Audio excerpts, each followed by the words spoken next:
Paper 51. The Planetary Atoms. During the dispensation of a planetary prince, primitive man reaches the limit of natural evolutionary development, and this biologic attainment signals the system sovereign to dispatch to such a world the second order of sonship, the biologic uplifters.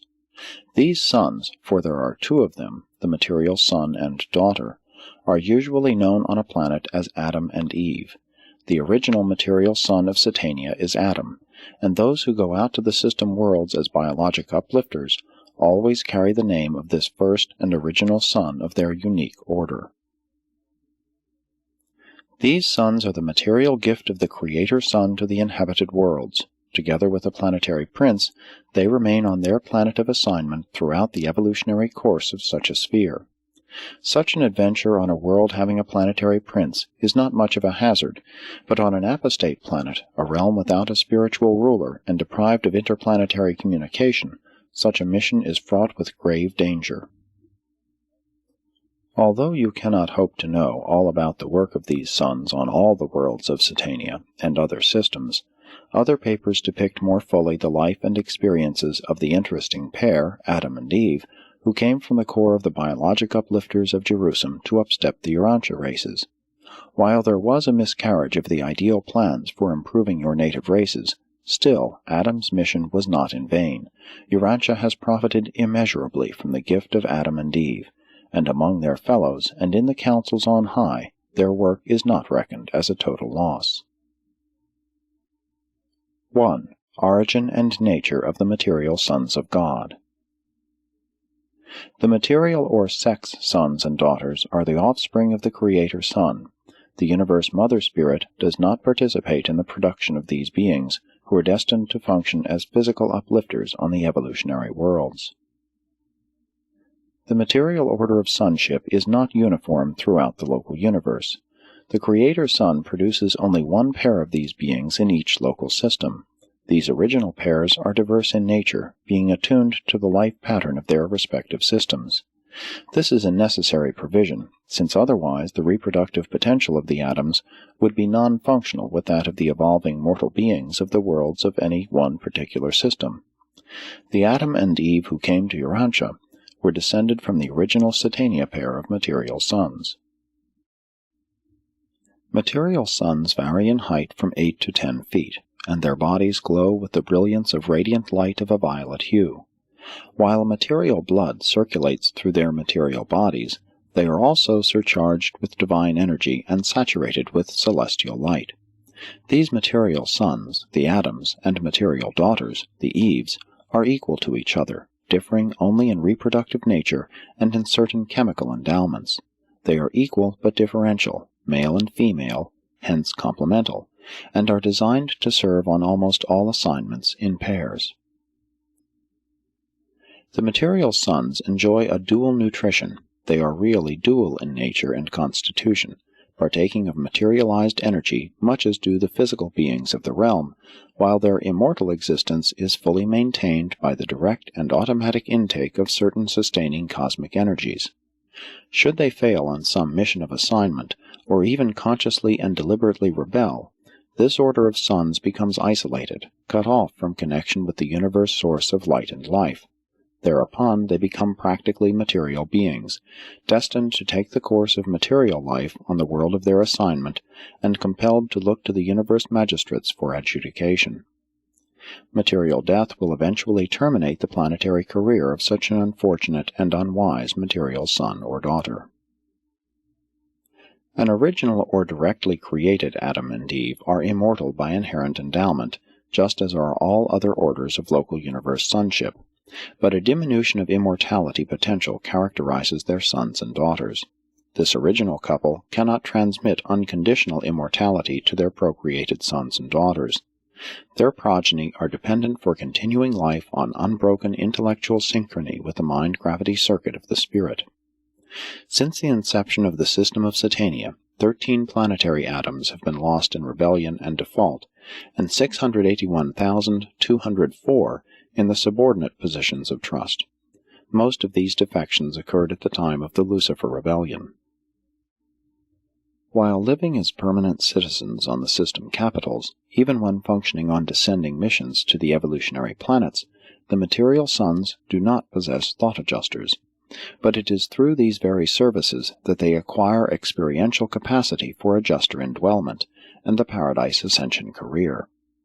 These unique and wonderfully useful beings are the connecting links between the spiritual and physical worlds. They are concentrated on the system headquarters, where they reproduce and carry on as material citizens of the realm, and whence they are dispatched to the evolutionary worlds. Unlike the other created sons of planetary service, the material order of sonship is not, by nature, invisible to material creatures like the inhabitants of Urantia. These sons of God can be seen, understood, and can, in turn, actually mingle with the creatures of time, could even procreate with them, though this role of biologic upliftment usually falls to the progeny of the planetary atoms. On Jerusalem, the loyal children of any Adam and Eve are immortal, but the offspring of a material son and daughter procreated subsequent to their arrival on an evolutionary planet are not thus immune to natural death. There occurs a change in the life-transmitting mechanism when these sons are rematerialized for reproductive function on an evolutionary world. The life carriers designedly deprive the planetary Adams and Eves of the power of begetting undying sons and daughters. If they do not default, an Adam and Eve on a planetary mission can live on indefinitely, but within certain limits their children experience decreasing longevity with each succeeding generation. 2. Transit of the planetary atoms. Upon receipt of the news that another inhabited world has attained the height of physical evolution, the system sovereign convenes the corps of material sons and daughters on the system capital, and following the discussion of the needs of such an evolutionary world, 2 of the volunteering group, an Adam and an Eve of the senior corps of material sons, are selected to undertake the adventure, to submit to the deep sleep preparatory to being enseraphimed and transported from their home of associated service to the new realm of new opportunities and new dangers. Adams and Eves are semi-material creatures, and, as such, are not transportable by seraphim. They must undergo dematerialization on the system capital before they can be enseraphimed for transport to the world of assignment.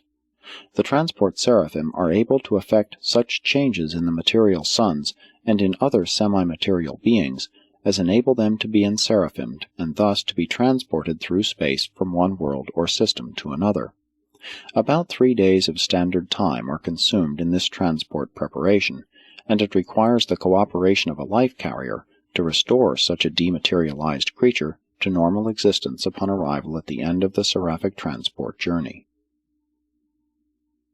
While there is this dematerializing technique for preparing the atoms for transit from Jerusalem to the evolutionary worlds, there is no equivalent method for taking them away from such worlds unless the entire planet is to be emptied, in which event emergency installation of the dematerialization technique is made for the entire salvable population. If some physical catastrophe should doom the planetary residents of an evolving race, the Melchizedeks and the life carriers would install the technique of dematerialization for all survivors, and by seraphic transport these beings would be carried away to the new world prepared for their continuing existence.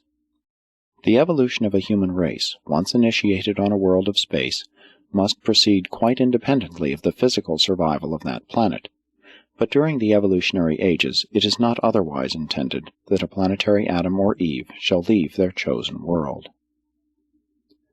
Upon arrival at their planetary destination, the material son and daughter are rematerialized under the direction of the life carriers. This entire process takes 10 to 28 days of Urantia time. The unconsciousness of the seraphic slumber continues throughout this entire period of reconstruction. When the reassembly of the physical organism is completed, these material sons and daughters stand in their new homes and on their new worlds, to all intents and purposes, just as they were before submitting to the dematerializing process on Jerusalem. 3. The Adamic Missions. On the inhabited worlds the material sons and daughters construct their own garden homes, soon being assisted by their own children.